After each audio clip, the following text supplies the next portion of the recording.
দীর্ঘ সময় তো মানুষ পায় অনেক কাজ করার, কিন্তু কম সময়।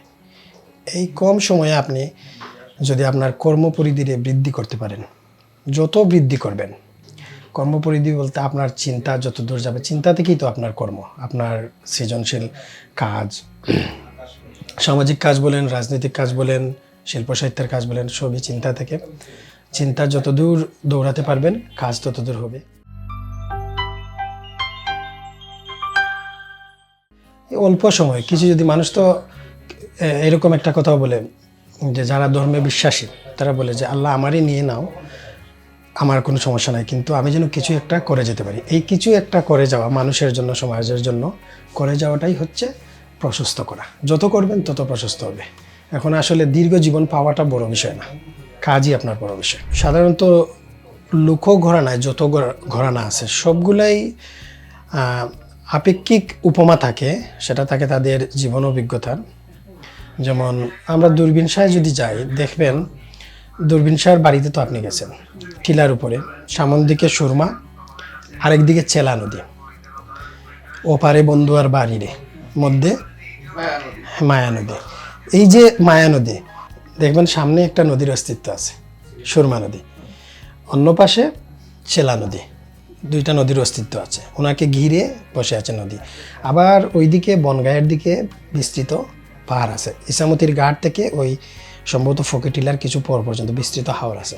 দূরবীন শাহর অনেক গানে, শুধু এটা না, বন্ধু যদি হয়তো নদীর জল, তো দূরবীন শাহ নদী দেখতেছে, জল দেখতেছে, দূরবীন শাহর গানে নদী জল উঠে আসতেছে, কিন্তু এই নদী জল এই পার্থিব কোনো নদী জল না, দূরবীন শাহর কাছে। আমাদের কাছে হতে পারে, যেমন শ্রোতা যেভাবে, পাঠক বা শ্রোতা যেভাবে নিবে সেভাবে তৈরি হবে। এটা হচ্ছে গানের সবচেয়ে বড় শক্তির জায়গা, ধের্তক যেটাকে আমরা বলি। গীতকবি একরকম মিনিং দিলেন, আমি অন্যরকম মিনিং দিলাম, কিন্তু গীতকবির মিনিংয়ে যদি যাই তাহলে এই পার্থিব নদীটা মায়া নদী হয়ে গেল, কারণ নদী হয়ে গেল, বৈতরণী লাগবে এখানে পার হতে। এই যে অসীমের পানে যে যাত্রা, এইটা মোটামুটি প্রত্যেকের ভূগোল অনুসারে যার যার আশপাশে যে বাহনগুলো আছে এগুলোর ব্যবহার করে তাদের অভিযাত্রা একদিকেই, আমরা সেটা জানি। সাধারণত পরমরে পাওয়া, মনের মানুষরে খোঁজা, বাউলরা তো বিভিন্ন অর্থে বিভিন্ন রকম মিনিং তৈরি করেন আর কি। মানুষ যখন তার নিজের চিন্তার জগৎ ভুলে গিয়ে ম্যাটেরিয়ালিস্টিক হয়ে ওঠে, এর প্রতি যে আকৃষ্ট, সমাজ যেভাবে গড়ে দেয়, রাজনীতি যেভাবে গড়ে দেয়, এর প্রতি যে মায়া, এই মায়াটার সাধারণত বাউলরা এই দুনিয়ার কর্ম হিসাবে বোঝানো হয়, যেটা মানুষের পরকালের কর্ম থেকে, কিংবা বাউলরা যেভাবে ভাবে অন্য ভুবনের কর্ম থেকে সরিয়ে রাখে, এইটা মায়া। কাম, ক্রোধ, লালসা সব কিছু মিলিয়ে মায়া।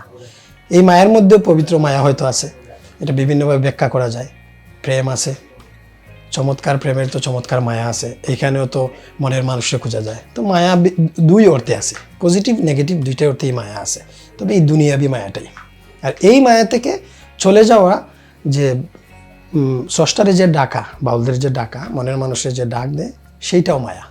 মায়ার তো আর শেষ নেই, হয়তো দুইটা স্টেজে দুই রকম মায়া, ডিভাইন মায়ার টানও আছে এখানে। গানও তো সাহিত্য, সাহিত্যের একটা ফর্ম।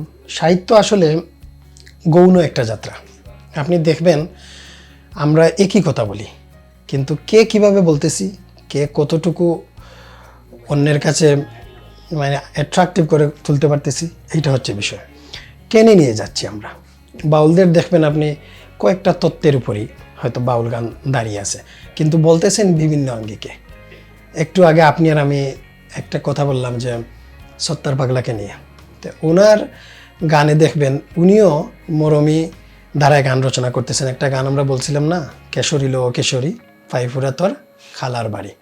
উনি মোহনগঞ্জ থেকে ফাইফুরা পর্যন্ত যে পথটা, এটারে তিনি ওয়ার্ল্ড বিয়ন্ড ওয়ার্ল্ডের পথও ভেবে নিছেন হয়তোবা, তাই না? ভেবে নিছেন, এইভাবে ভেবে নেওয়া হয়, তাহলে অন্যজন এই পথটাকে কি বলবে? অন্যভাবে হয়তো বলবে। দূরবীন শাহ মায়ানদী বললেন, ওপারে বন্ধুয়ার বাড়ির, জাস্ট ওপারে বললেন, একটা অ্যাবসার্ড মিনিং দিলেন, ওপারটাকে নির্দিষ্ট করে বললেন না। কিন্তু সত্তার পাগলা কী করলেন, মোহনগঞ্জ থেকে পাইফুরা পর্যন্ত নিয়ে গেলেন। যাত্রাটা একই, কিন্তু ভাষা ভিন্ন।